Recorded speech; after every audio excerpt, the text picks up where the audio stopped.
자, 중학교 3학년 이제 두 번째 문학 시간, 이제 두 번째 시간 문학입니다. 와사등에 대한 얘기를 좀 하도록 할게요. 자, 와사등. 와사등이 뭔지 당연히 모르겠죠, 여러분들, 그죠? 와사등이라는 건 이 가스 등불이야, 가스 등불. 가스 등불이 어디에 쓰는데요?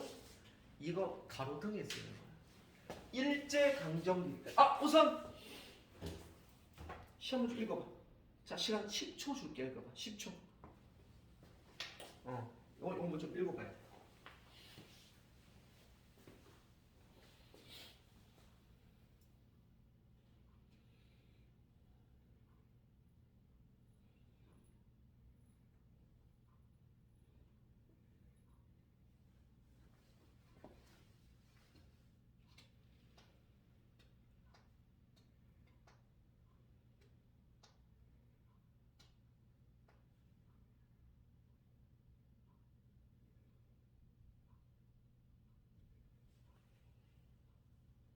주제가 뭔 거겠니? 한 단어로 딱 하면 한 단어로 주제 고독이야. 외로움이야. 그것도 도시에서 느끼는 외로움이야.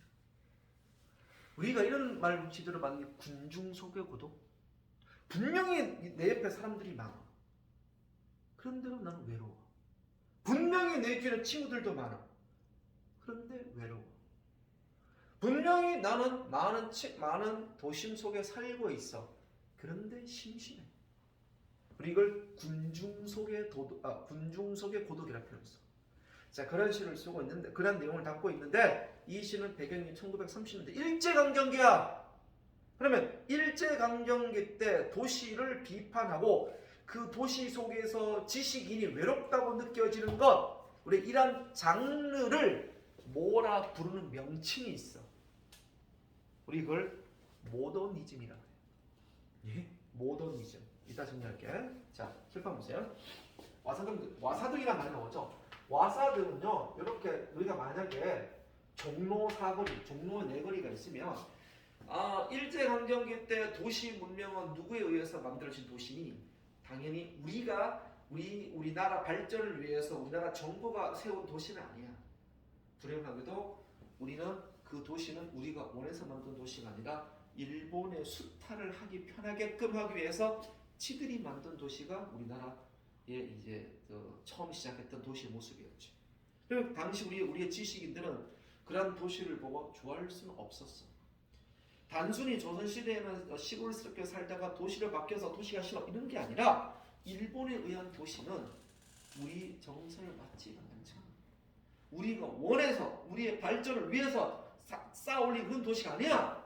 일본에 의한 도시야. 일제강점기니까. 거기서 우리는 더욱더 외로움을 느껴. 아무리 저 높은 빌딩이라 한다고 내가 저기서 참가할 수는 없어. 내가 물건 살 수도 없어. 왜? 난 돈이 없거든. 가난하거든.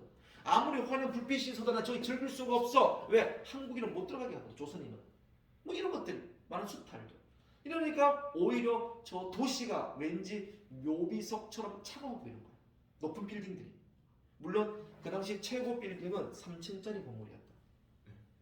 3층이 최고 높은 빌딩이었어. 4층이 참 최고 높은 빌딩이었어. 그 4층이란 그게 거의 그 당시 시각에서는 오 진짜 높다. 오 목이 부러지겠다라고 봤을 정도 높은 건물이야. 그러니까 너무 놀라운 거지. 자, 그때 그 놀라움을 드러내고 있는데, 자, 와사등이 뭐냐 그러면 그 당시에 가로등불이 지금의 전기 스위치로 지가 알아서 딱딱딱 켜지지만 그 당시에는 사람이 직접 불을 다 키웠어. 여기 보면 자, 길을 가면서 가스를 켜. 이게 가로등이 있으면 여기 가로등불이 있겠죠? 있으면 사람이 여기서 열어. 여기에 가스 흘러가. 가스를 틀면 여기다 긴장들이 불을 딱 붙여. 불이 딱 켜져. 이게 와사등이야. 그러면 가스 등불이 와사등인데 이게 내가 여기 가운데 서 있다고 쳐보자. 나 어디로 갈 것인가? 이쪽 갈 것인가? 이쪽 갈 것인가? 이쪽 갈 것인가? 나는 지금 외로움을 타고 있어. 고독감을 느끼고 있어. 그런데 저기서 이제 저녁 8시 정도 되면 불이 켜집니다. 그리고 불이 이렇게 땅땅땅땅 켜져. 사람 직접 불이 켜니까. 그러니까 나 이쪽 가는 신호인가? 근데 다음에 이게 땅땅땅땅 켜져. 아, 나 이쪽 가라는 신호인가? 땅땅땅 터져. 아, 이쪽 가라는 신호인가? 도대체 나보고 어딜 가라는 거냐? 하고 외쳐도 이 시간 끝나게 되는 거야. 근데 이거 고독감 들여다보는 거야. 그런 유명한 시죠. 자, 와사등, 가로등, 그러니까 가스 등불. 이거 가로등이야. 일제강점기의 가스등불이 바로 와사등이라고 하면 됩니다. 필기하시고요. 자, 볼게요. 차단은 요거요. 이거 오해. 이거 뭔가 가로막다. 차단한 뜻이 아니라 이게 차디찬이라는 뜻을 차단하러 쓴 겁니다. 그 사람이 차디찬이라는 뜻인데 시적 허용이에요. 차디찬 등불이 하나 빈 하늘에 걸려 있다. 이 차디찬 등불이 무슨 등불이니? 이 등불이 바로 와사등이지. 와사등. 바로 등불. 하나 여기에 땅 걸려 있는 거. 여기 딱 걸려 있어. 여기 걸려 있어. 내 홀로. 이게 다 홀로가 다 시적 허용이죠. 내 홀로 어딜 가라는 슬픈 신호냐? 나 어디를 가라고? 이거 뭐니? 바로 화자의 방향성 상실이야. 방향성 상실이야. 방향성을 상실했다는 건 바로 화자의 고독감을 주는. 나 어디를 가라고? 나 갈 데 없다는 거야. 쉽게 말하면 너 어디를 가라는 거니? 갈 데 없다는 뜻이야.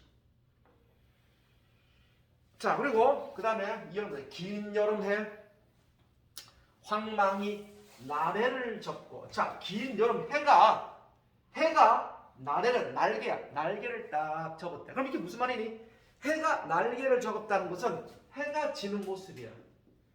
자, 해가 날개를 접었다는 것은 해가 지는 모습인데, 아니 해가 날개가 어디 있어? 그런 게 어디 있을 수가 없잖아. 무슨 법? 무슨 법? 무생물을 생물처럼 표현했네. 무슨 법? 화류법. 그렇지. 이렇게 국어 기초가 되는 거야. 오케이? 자, 여기서 우리 실망할 필요 없는 게 유인법밖에 생각 안 나는데 아, 아닌 걸 알고 있었어. 그것도 괜찮아. 그렇게 생각하는 것도 괜찮아. 지금 너희들이 정답을 얘기하는 게 아니라 자꾸 질문하면서 자꾸 기억을 떠올리라고 얘기하는 거야. 아직 이제 중3인데 뭐.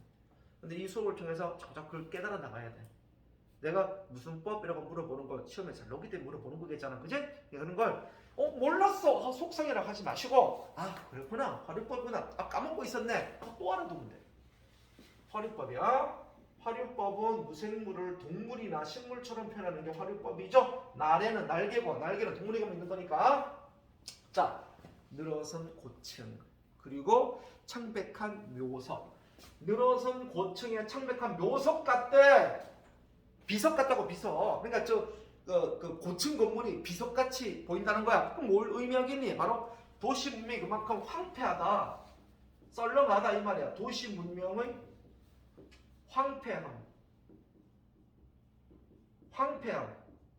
황폐하다고, 썰렁하다고. 그런데 뭐 가치가 돼 있다. 무슨 법? 가치 무슨 법? 그렇지. 직유법. 입에 맴돌지? 네. 그지? 맴돌지? 직유법. 늘어선 고층 창백한 묘석같이 황혼에 젖어서 찬란한 야경, 무성한 잡초. 자, 무성한 잡초도 이게 고층 건물들이 잡초같이 무성하다는 거야. 그러니까 도시 문명의 무질서를 의미하는 거야. 도시 문명의 무질서. 막 거리 엉망이야. 막 술집부터 해가지고 뭐 이상한 가게 있고 사람들 막 기어 오바이 타고 토하고 뭐 삐끼들이 막 와 있고 너무 무질서해. 찬란한 야경, 무성한 잡초 인양, 헝클어진 채. 이거 도시가 헝클어져 있어. 그래서 도시가 아주 무질서하게 보이는 거야. 사념은 화자, 생각이란 뜻이야. 생각을 한자로 사념이라고 해. 생각이 벙어리가 되어 입을 다물다. 즉 화자의 생각이 벙어리가 된 것처럼 말할 수가 없어. 생각 자체 생각이 안 들어. 뭐니? 바로 화자의 혼란이야. 화자의 혼란 또는 화자의 상실감. 도시 문명 속에서 내가 어째 혼란을 겪는 거야. 그래서 내가 멍 때리고 있는 거야. 너 어디 가는 거야? 나 이 찬란한 도시 속에 나 적응이 안 돼. 외로워. 이 외롭다는 게 육체적 외로움이 아니야. 정신적 외로움이야. 지식인들이 느끼는 외로움이야. 이 나의 지식 어디가 써먹을 데가 없어. 일제강점기니까. 조선인을 무시하던 시대였잖아. 그럼 나는 항상 저 찬란한 속에 겉도는 이방인 느낌이 좀 들 거야. 그 이방인 느낌. 이 시의 주제라고 볼 수 있겠죠. 자, 그 다음에 볼게요. 이 시 좀 쉬운 시는 아닙니다. 하지만 설명을 잘 들으니까 좀 쉽게 느껴지실 겁니다. 워낙 유명한 시예요. 지금 하고 있는 건 다 중요한 시들입니다. 피부 바깥에 스미는 어둠. 자, 요거 우리 피부 바깥에 어둠이 스며들고 있대. 그 말은 점점 어두워진다는 걸 이게 표현한 거 아니겠습니까? 근데 어둠은요 시각이고요. 피부에 스며든다는 것은 촉각이에요. 그럼 뭐예요? 무슨 말이?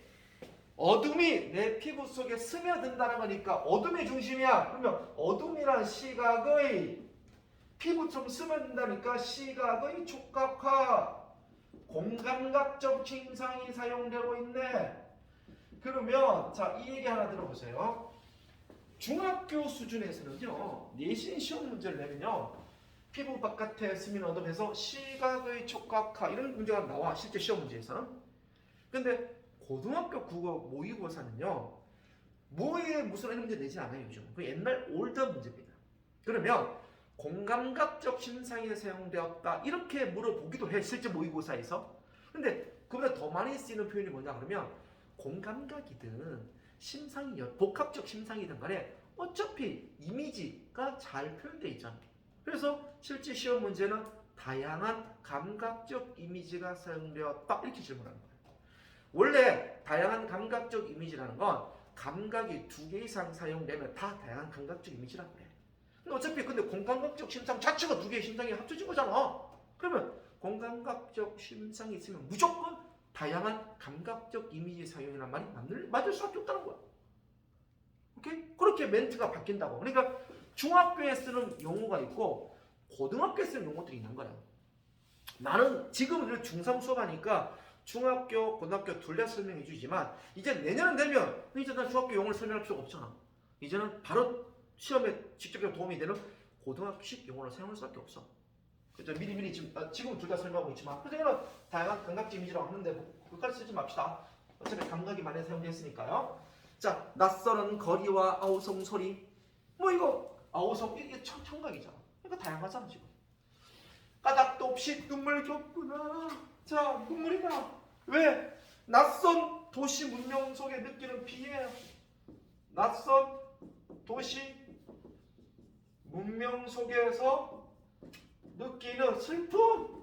슬픔을 어려운 말로 비애라 그러잖아. 슬픔을 느끼고 있어.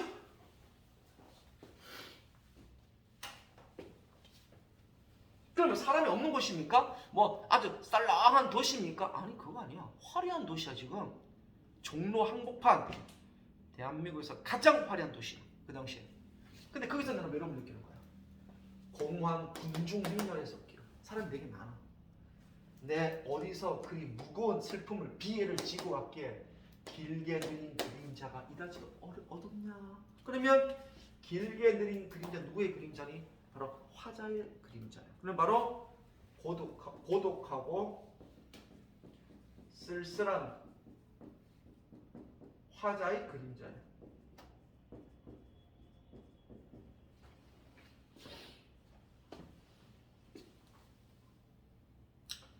자, 화자의 그림자야.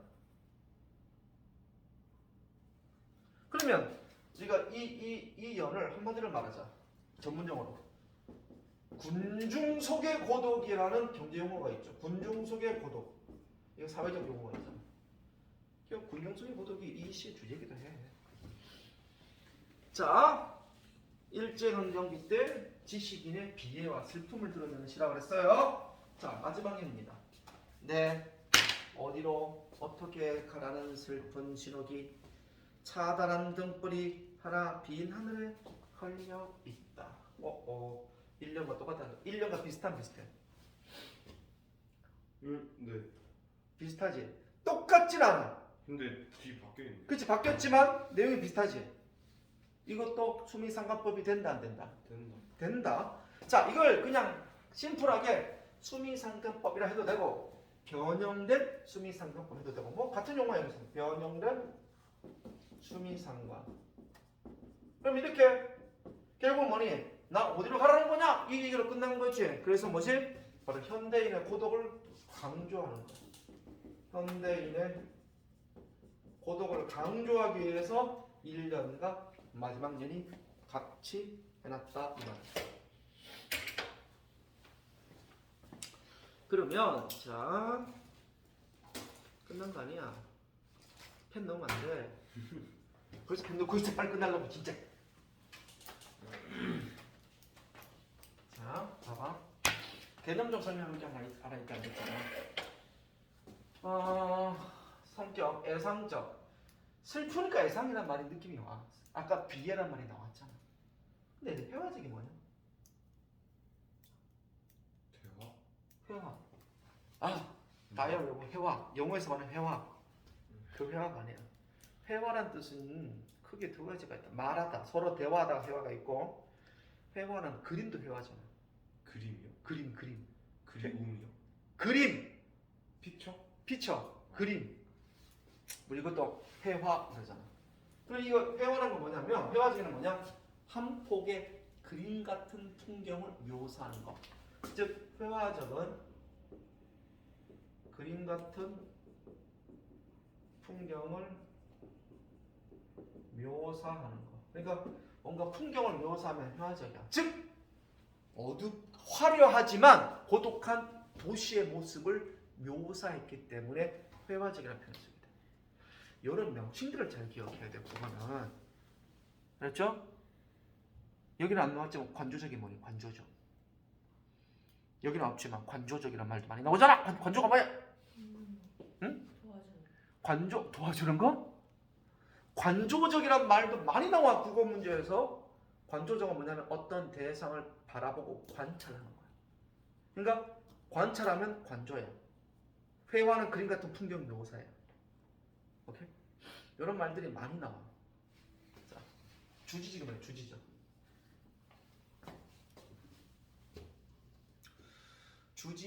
자 시에는 내용상 크게 주지시가 있고 주정시가 있어.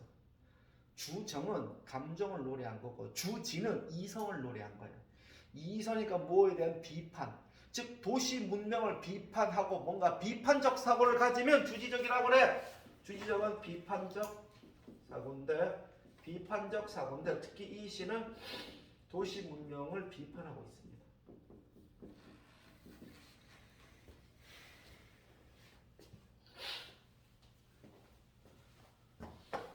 자, 그래서 이 시의 주제는 현대인의 고독과 비애예요. 자, 특징 보자. 아까 감각적 묘사와 비유 많고 수미상관법이죠. 그리고 시간의 흐름에 따라 시장 전개, 저녁에서 밤까지. 뭐 일반적인 내용이니까 가볍게 설명했고요. 자, 칠판 보세요. 이것보다요, 제가 강조하고 싶은 거 요거 하나 정리하자. 오늘의 마지막이 될 것 같은 내용인데요. 아까 내가 모더니즘이라고 했죠. 문학, 미술과 같은 이런 예술들은 시대별 흐름이라는 게 있어. 미술사에서 회화 미술 역사를 하면 고전주의 그리고 현실 사실주의 또는 인상주의 이런 거 이게 많이 들어보지 않았니? 미술 역사에서. 자, 그게 문학도 그대로 적용돼. 문학도 모더니즘, 포스트 모더니즘, 다다이즘, 그리고 사실주의, 자연주의 이런 것들이 있어. 자, 요 짧게 얘기할게. 1910년도에 프랑스는 영국과 프랑스는 우리나라 아시아의 한국과 일본 간의 그런 관계다. 둘이 왼수지간도 그런 왼수지간이 없어. 우리 지금도 그러지만. 근데 영국은 18세기 때 산업혁명을 통해서 승승장구해 나가고 있었어. 도시가 발전했어. 근데 그에 비해 문화강국이라고 자청했던 프랑스가 좀 늦었어. 도시 발전. 그러다가 이제 나폴레옹부터 시작해가지고 여러 가지 사건을 거치고 나서 이제 군사력은 강했지만 그래서 점점점 우리도 영국처럼 현대화와 도시화의 꿈꾸자. 아름다운 미술도 중요하지만 도시화하자 해서 1900년대 1910년 전에 프랑스에는 도시 문명에 대한 찬양적인 내용이 나오게 돼. 이걸 모더니즘이라고 해요. 자, 모더니즘. 그러니까 모던이 뭐니? 모던. 현대. 그렇지. 모던. 니즘이 뭐니? 니즘. 무슨 저거 모던. 뭐? 아니죠. 에모 뭐니? 모던. 아, 쓸걸 씨. 괜찮네 씨. 모던이 뭐야? 에모. DERN. G. 네, 알이 빠졌었어요. 알이 빠졌다고? 아씨. 어째 쪽팔려. 모던. 니즘 뭐야? ISM. 니즘. 주의 사상이잖아. 모던은 뭔데? 현대. 그냥 모던이즘 현대주의야. 이게 도시 물질 문명주의야. 그런데 자 보셔라. 이러다가 1910년대 프랑스 모더니즘의 전세계로 퍼져나가. 그래서 도시 문명에 대한 찬양적인 느낌을 많이 퍼져나가. 그런데 우리나라도 1930년대에 우리나라는 이 프랑스의 모더니즘 받아들이기 시작해. 그래서 자 이거는 1930년대의 문해사조야.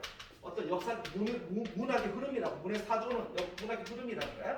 자 그러면 우리나라 모더니즘은요 프랑스와 달라. 왜? 프랑스는 도시 문명을 발전하자 영국 처음이란 피치 플레이를 내세웠지만 우리나라는 그 도시 문명이 누구에 의해서 만들어진 거예요? 일본에 의해서 강제 만들어졌잖아. 그런 도시 우리는 사람이 좋아하지 않을 것 같아. 그래서 우리는 오히려 반대로 도시 문명의 비판적 사고로 바뀌어. 도시 문명의 비판. 우리나라의 모더니즘은 도시 문명 비판이야. 그러니까 뭔가 비판하니까 바로 주지주의에 포함되는 거야. 비판하니까. 자 그리고 그러면 도시 문명을 비판하려면 도시 문명을 우선 설명하고 비판해야 될 거 아니겠니? 도시 문명의 화려한 도시를 표현해야 되니까 한 폭의 그림같이 묘사해야 되니까 해가지고 수밖에 없는 거야. 그래서 도시 문명 비판, 도시 문명을 시각적으로 표현을 해야 되겠죠. 먼저 시각적으로 표현해야 되겠죠. 그림처럼 이게 회화주의, 회화적이라고 그래요. 대표적 작가가 누구냐 그러면 대표 작가가 김광균, 김기림 이런 사람이 대표적 작가. 그래서 김광균이 나오지만 뒤에 보게 되면 김기림도 나오게 되는 거야. 김기림 나오지? 이어지는 거야 이 시가. 오케이? 필기하세요. 아래쪽에다가.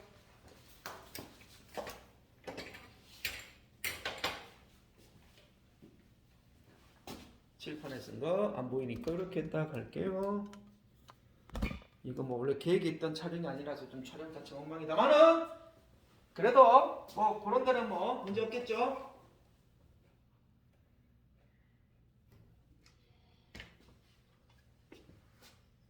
문예사조요? 문예사조, 문예사조. 문학의 흐름을 문예사조라고.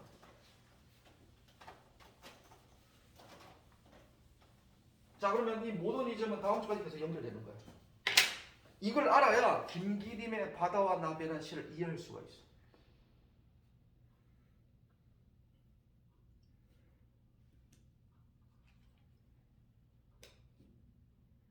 모든 영어 저거 영상 지우고 싶다. 쪽팔려.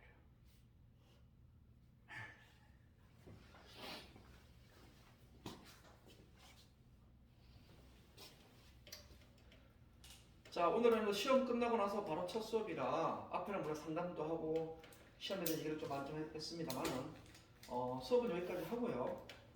이제 다음 주부터 이제 본격적으로 이제 문학 작품 많이 좀 나갈게요. 쭉쭉 나가겠습니다. 비문학은 이제 1차 비문학 끝냈고 다음 주에 현대시를 최대한 많이 나가고 다다음 주부터 내신대기 들어갈게요.